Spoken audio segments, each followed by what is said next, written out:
Welcome back to another episode of the GODSUccess Teach and Pray. Our leader of the week's topic today will be persecution to perseverance. Acts 11:19. Our adversity will only make us stronger.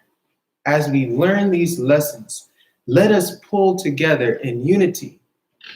Don't be, move in unity. I daily advocate and promote business-to-business networking. Do you? This is yours truly, MC and engineer, His Excellency Dakar, Dean of GODSU Chaplaincy Program, and CEO of dakarmarketingtools, an international graphic and printing company providing you with your marketing needs to help you and your company grow. Our popular products are GODSU African American Bibles, magazines, banners, flyers, branded golf shirts, and jackets. Without any further ado, our Reverend Dr. Leo Pickett, Chaplain, please take us away. When my cross is heavy, I shall not be moved. When my cross is heavy, I shall not be moved like a tree planted by the water. I shall not be moved. The church of God is marching, I shall not be moved. The church of God is marching, I shall not be moved like a tree planted by the water. I shall not be moved. Jesus is our captain, I shall not be moved. Jesus is my captain, I shall not be moved like a tree planted by the water. We shall not be moved. Fighting sin and Satan, I shall not be moved. Fighting sin and Satan, I shall not be moved like a tree planted by the water. I shall not be moved. Father God, we just thank you. Another beautiful day. I ask you to guide my thoughts and my words. I pray. Amen. Our scripture today describes how persecution had scattered people all around and causing Stephen to travel far and wide just to deliver the message of salvation through Christ. Today I want to focus on the state of Oklahoma. In 1903, Oklahoma had 31 all-black cities and townships, well-run, great infrastructures, and the like. Today, there are only 13 left. These cities are looking for restoration. And what happened with the original 31s, they were doing so well, whites moved in and eventually took them over. However, there's an organization today called Centennial Committee designed to restore these remaining 13 cities. It's headed by a man named Hannibal G. Johnson. And Tulsa, Oklahoma in particular, is remembered for one of the most deadly, devastating riots in the nation's history. Otis G. Clark, who was 18 at the time of the riot, which took place on the 31st of May, the night of the 31st of May, 1921, he was able to escape the bullets and the pillaging and the burning of the city and so forth, and escape and get out to it's got as far away as Los Angeles. And he was the butler in the home of movie star Joan Crawford. He later turned to preaching and was known as the world's oldest evangelist. He died on May 21st, 2012. in Seattle, Washington at the age of 109. And the cause of death was not disclosed, but he experienced excellent health throughout his life. And his explanation of what this community was called Greenwood in a part of Tulsa, some folk have referred to it as Black Wall Street. And his description, he says, "Oh, child, we had what you might say a little city like New York or Chicago." And he was speaking to author Tim Madigan. Tim Madigan, M-A-D-I-G-A-N. Tim Madigan has written a book called The Burning, Massacre, Destruction, and the Tulsa Race Riot of 1921. Otis Clark said, "We had 2 theaters, 2 pool halls, hotels, and cities and stuff. We had an amazing little city. Greenwood had 15,000 residents, a 65-room hotel, several banks, and 2 newspapers. It was also faced on the border by a growing racial resentment from an emboldening presence of the Ku Klux Klan, and by a rumor that says that a young black man had improperly touched a white female operator. The death toll was devastating, as they really don't know how many people were killed. But when the smoke cleared over Greenwood, 35 square blocks had been burned to the ground. More than 1,200 homes were destroyed, along with dozens of office buildings, restaurants, churches, and schools. It looks like a war had hit the area, Mr. Clark recalled. And his home was burned down to the ground, and he and his folks had to escape the best way he could. He went on to say that there were no reparations given, as we know, even today. But it was a tremendous community, and the blacks patronized themselves their own businesses, and they had their own hospital transportation services, and all that the community would need, and was very efficiently run and so forth. So I wanted to share that with you before my time expired. And I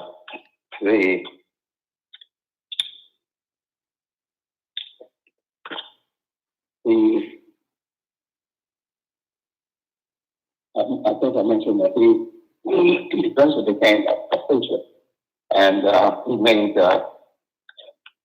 several trips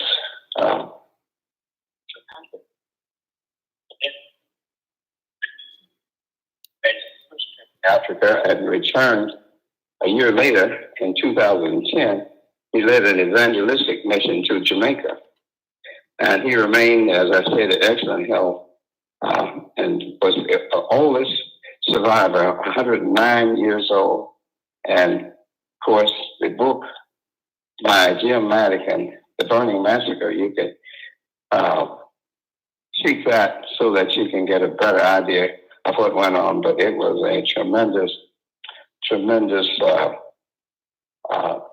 city that they put together there, and was destroyed. And of course, no reparations were given. But they're working on those, as we still are in other areas of our life. This is Dr. Leo Pickett, chaplain and assistant dean of music for Global Oved Seminary and University, and founder of LP Community Foundation, servicing seniors through music therapy and health and nutrition. Take it away, co-host. Joe, a wealthy man, living in a land called Uz, with his large family and extensive flock. He was blameless and upright, always careful to avoid doing evil. Satan challenged him and said, "God, let me just do what I have to do and take this man out." This is my way of saying it. "Give me permission to punish this man." Job would turn and curse God. But as we already know, Job lived an upright life, and he did none of the sort. In fact, God blessed him with abundance more than ever before, more than he ever had lost. He gained more than that. I'm reminded that we all have gifts and talents. And when God's hand is upon your life, and you continue to persevere and never give up, God will continue to bless you. So I thank God for the book of Job, where I am reminded to no is never an option. Continue to pray, continue to praise God, continue to lift God up, and keep him first in your life. And we would see miracles in abundance overflowing. I am an ordained minister, chaplain, assistant dean for Global Oved Seminary University. I own a business. It's called Chaplain Focus, and my name is Reverend Dr. Anne-Marie Wilkinson. God bless you. If I could speak all the languages of earth and of angels, but didn't love others, I would only be a noisy gong or a clanging cymbal. If I had the gift of prophecy, and if I understood all of God's secret plans and possessed all knowledge, and if I had such faith that I could move mountains, but didn't love others, I would be nothing. If I gave everything I have to the poor and even sacrificed my body, I could boast about it, but if I didn't love others, I would have gained nothing. Love is patient and kind. Love is not jealous or proud or rude. It does not demand its own way. It is not irritable, and it keeps no record of being done wrong. It does not rejoice about injustice, but rejoice whenever the truth wins out. Love never gives up, never loses faith, is always hopeful, and endures through every single circumstance.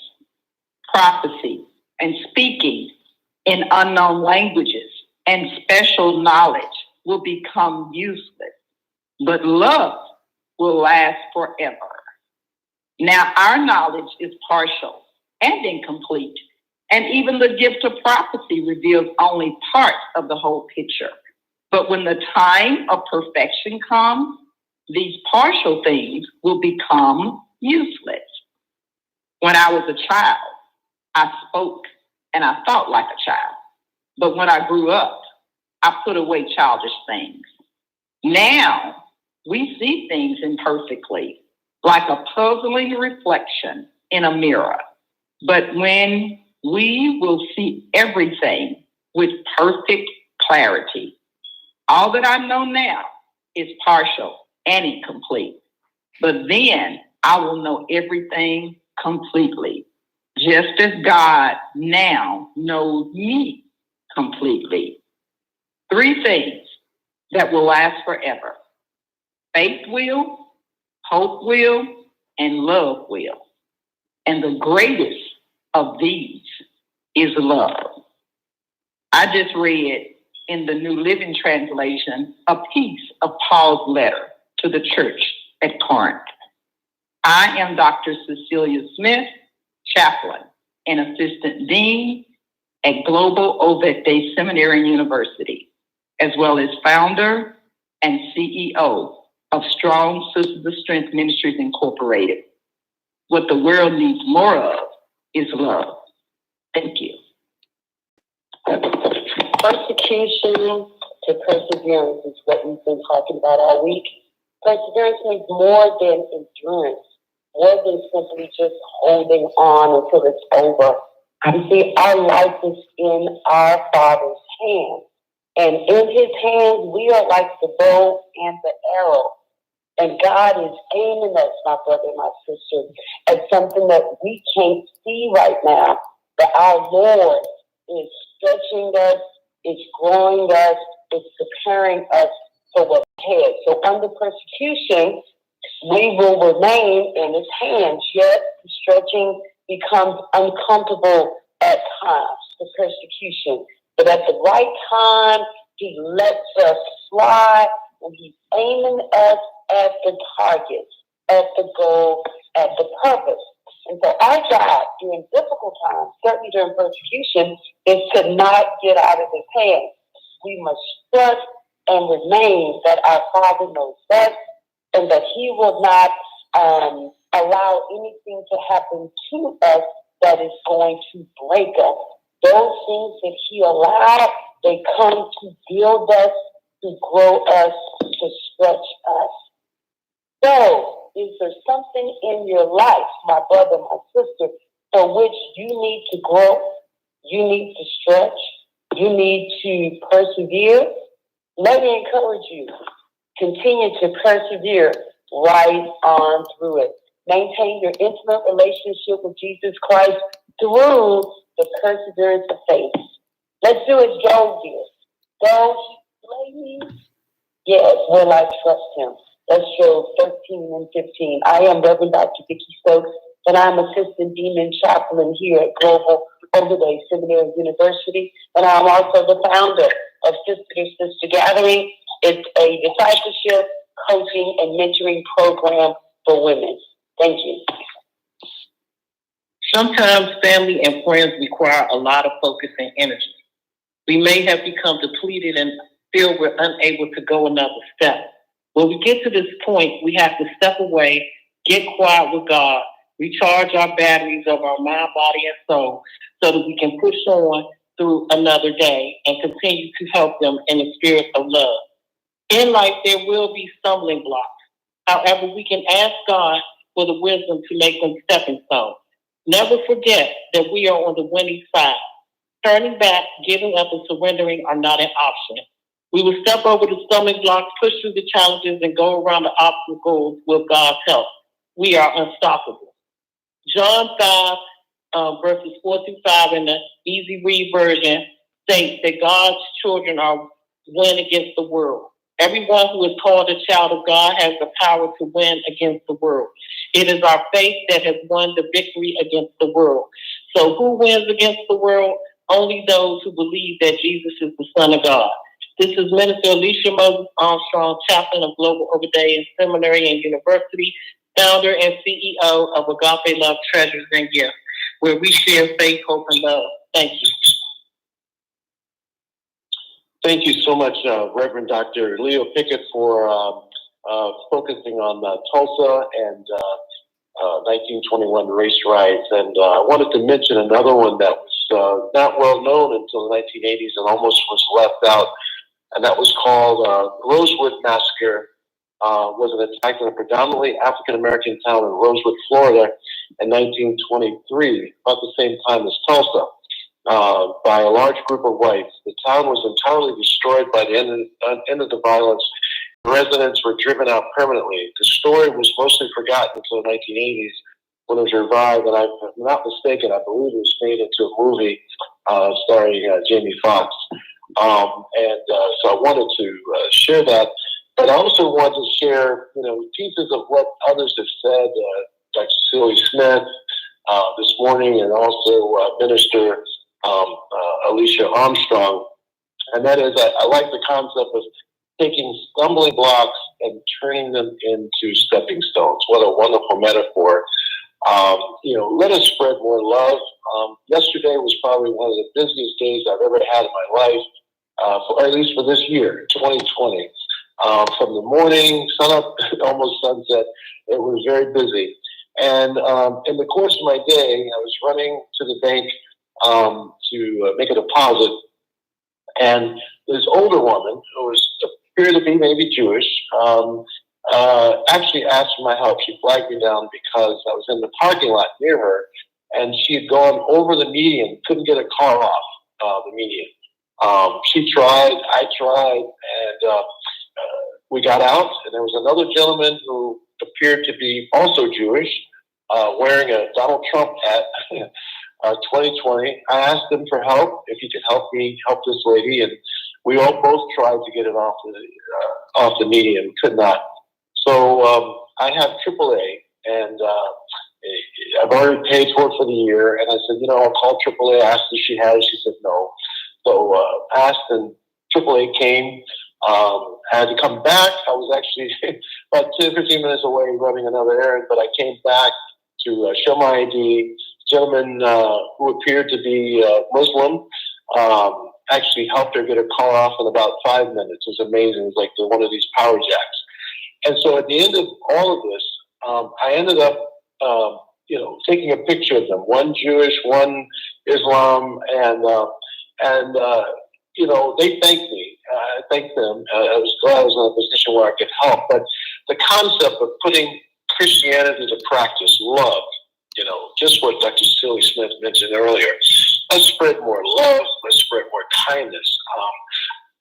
I didn't know these people from Eve or Adam. However, I saw an opportunity to help someone.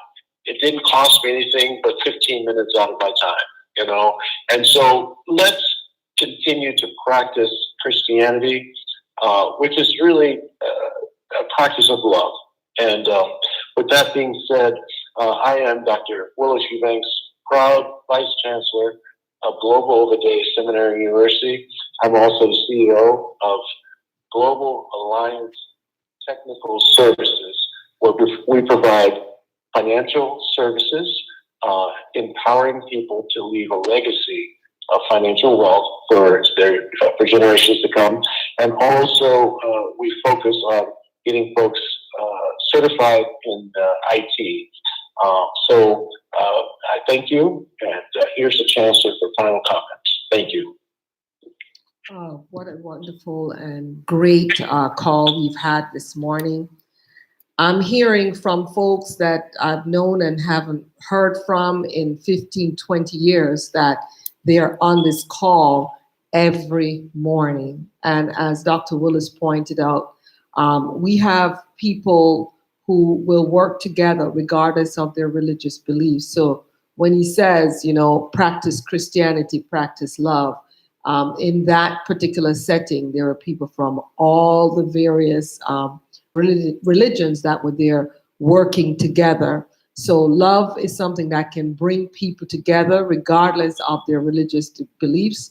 We all should walk centered in love and not centered in hate, because when you see love in someone, you see yourself. It's harder to go to war. It's harder to hurt them. It's harder to murder, steal, and do bad things to them, because if you see yourself in them. So that was a great illustration, Dr. Willis. And the question is, in the eye of hatred and persecution, how do we execute love? That's the difficult part. When everybody's getting together, the sun is shining, everybody's belly's full, is one thing. But when there's few resources, how do we show love? The only way that we can do that is if we're centered in God. Because if we go by our human feelings, then the greed and the envy and the negativity starts to set in. So we really have to be focused on God. I'm sitting here looking at Psalm 89, and in this psalm, it states, "The enemy shall not exact upon him, nor the son of wickedness afflict him." This is if you are a person of God. "And I will beat down his foes before his face and plague them that hate him." What that means is that whenever there's any persecution against you, you call on God. You use your mind, you use your body to exemplify what God would do in the situation. It's very difficult when you're being persecuted to show love. And we saw what Christ did, even as they persecuted him, even as they put him on the cross. He prayed for them. He knew that exact time what would happen. It's not like us and it's a coincidence. He knew what would happen, and he still dealt in love.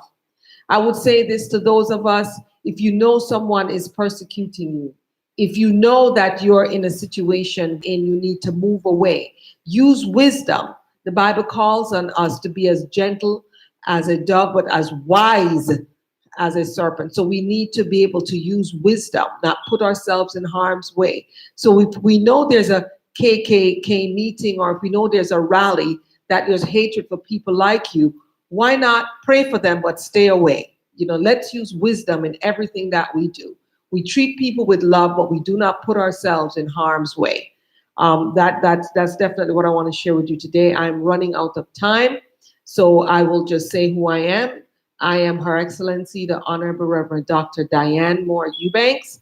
I am the Chancellor of Global Oved Seminary University, the Provost of Global Bible Institute, and the National President for our United Nations NGO, New Future Foundation, Inc., the Jamaica chapter, under the leadership of the Honorable Her Excellency Dr. Deloise Blakely, who has been in the United Nations for the last 50 years. This is the GODSUccess Teach and Pray, and we are your marketplace ministers. Thank you. Have a blessed day. Bye-bye. We love you.